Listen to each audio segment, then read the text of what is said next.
Hindi, ayun. Hindi ko din alam kung bakit ako nandito kasama nila.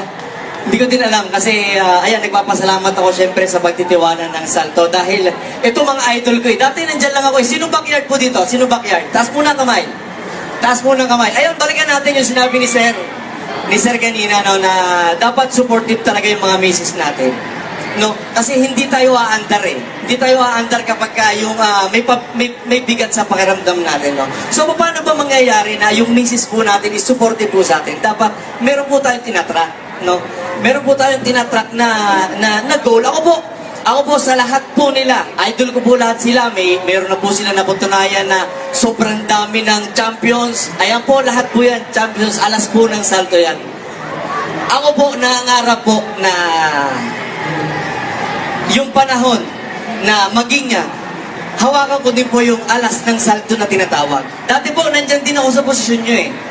Pero ginawa ko po ng paraan na backyard po ako, pero inilis ko po yung paraan kung saan mahirap. Mahirap po talaga yung pagkakataon na papatunayan po natin kung tama ba yung bloodline na nakuha natin. Kasi bawat laban natin, pera po eh, di ba?